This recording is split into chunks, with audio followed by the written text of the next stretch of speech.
Hello everyone, my name is Alvin. On a great Sunday morning here in Southern California. Today, this video is going to be one of my rare few videos that's actually in pure English, and we're going to talk about the difference between the Tesla Model 3 and the brand new Tesla Model Y.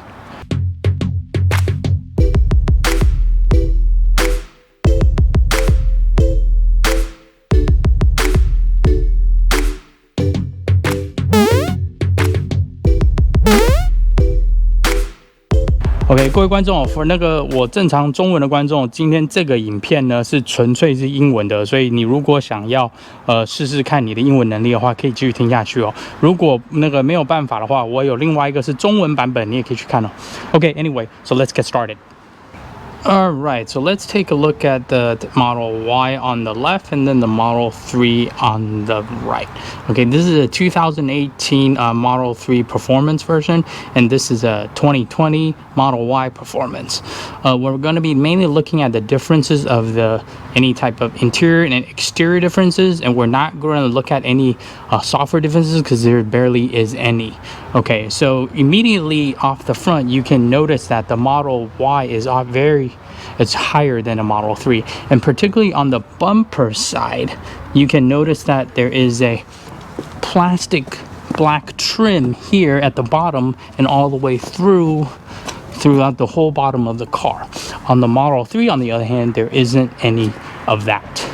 Okay, now at the same time, if you look at the front bumper portion, there's actually more bumper, comparatively speaking, from the Model 3 to the Model Y, and that's mainly because have to do with the height of the car. If you look at the lights, the fog lights are the same, the headlights are the same. It's relatively pretty much the same with the exception of a little bit of a size difference. Okay, the Model Y Performance comes with a 21-inch what they call over turbine rims. And then if you do get this performance version, you actually come with Pirelli tires. On the other hand, on the Model 3, the 20-inch rims come with a Michelin Pilot Sport 4S tires. Now I do know the fact, oh, there's a scratch. Now I do know the fact that the new Model 3 Performance now come with a different color of the rims. This is actually an earlier version. Alright, trunk space wise, let's look at the Model 3 and then the Model Y. Now obviously the Model Y being higher, so the front is actually deeper. So there's actually a little bit more volume in the front than compared to a Model 3. However, you do notice that the Model 3 seems to be a little bit wider, which it kind of is and kind of isn't, so it's just perspective. The main difference on the hood side is notice that the Model 3 has this honeycomb shape design on the inside, while the Model Y doesn't. It actually includes a rubber seal that actually seals off the whole front, or we call frunk portion.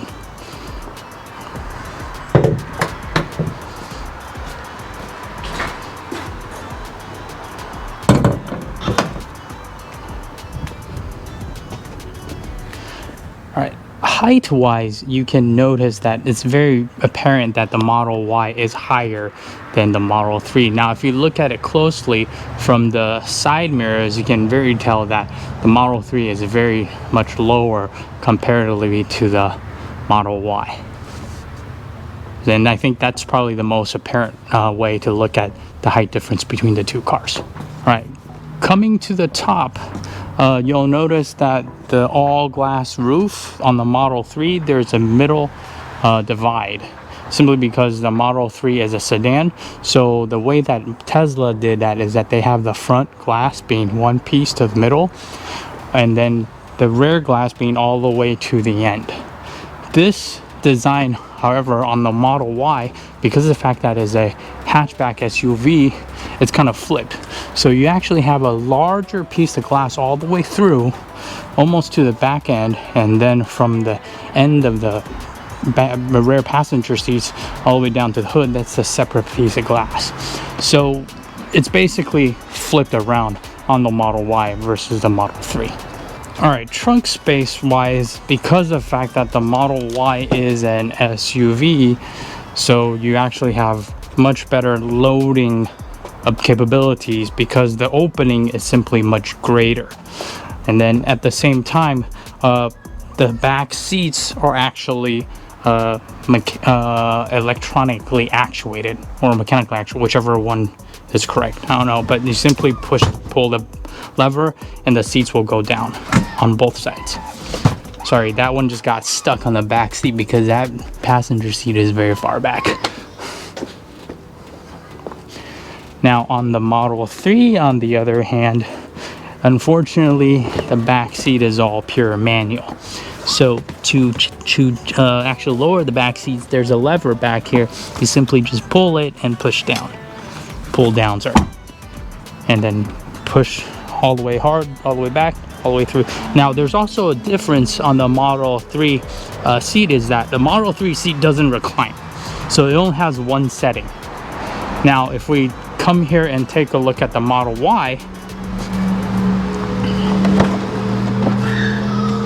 the Model Y seats actually has two settings. You have your standard setting, and then you can do one more. So it actually reclines more. So for the rear passengers, that's actually a good thing because you get a little more room. Okay, now while we're on the back seat, I think there's another apparent way without using a ruler, you can tell how wide the car is, how wider the car is on the Model Y. So for instance, if I lower the center armrest, you'll notice that this center armrest, I can actually fit roughly about 2 cell phones on the width side. Okay, so remember that. So let's take a look at the Model 3. Now the Model 3, excuse me, Seal.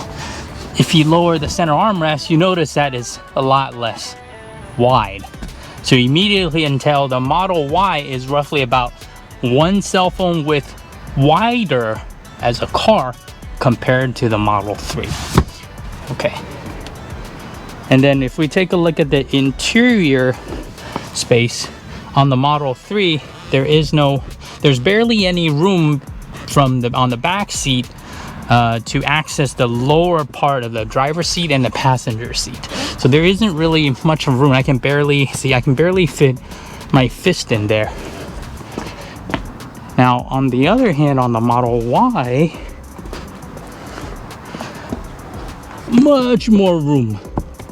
See, you can actually fit your legs in there. So on the back passengers, you can actually have more room to rest your legs. So that's also a very big plus too. Okay, interior difference is very subtle. There isn't really much of a difference if you look at it as a whole. I mean, we still have the center screen, the dash being pretty much nothing except for the vents I have to control through the center console, and then the piano black. The old Model 3s actually did not come with wireless charging. Now on a Model Y it does. If I am correct, I believe starting June 2020 this year, all Model 3s are now changed to the wireless charging, as well as one USB-C and a USB-A connector instead of the 2 USB-A connectors that's in the previous models. Okay, so the center console, there really isn't much of a difference between the Y and the 3. It's pretty much essentially shares almost all of the same components. Okay, now on the interior, the biggest difference would be the all glass roof.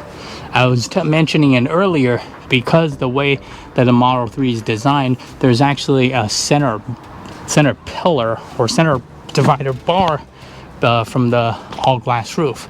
Now on the Model Y, it's obviously one piece. It's because they moved that bar all the way to the back.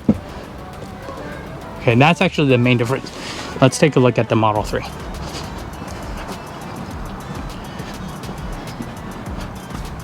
See, now this becomes very apparent, is that you actually have a center bar here that divides.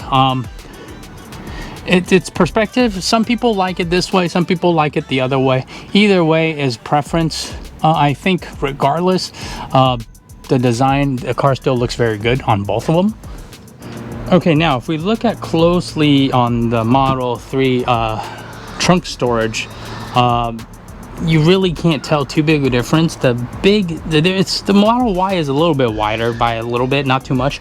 The big difference you'll see is actually in the lower storage compartment. This is actually Tesla's charger storage bag. So if you notice that the bag, if you put it up vertically, it's roughly to the height of the storage compartment. Let me put this back. Now, if we look at the Model Y, on the other hand, is very different.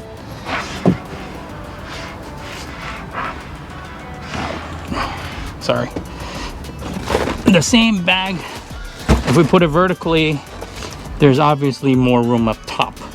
So you know that this storage compartment, because the Model Y is higher, therefore they made it also a little bit deeper as well.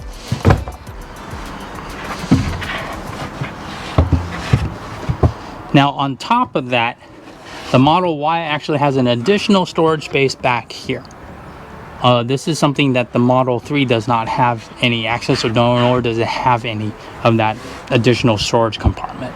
So as a whole, the Model Y will definitely have more storage space simply because it's an SUV.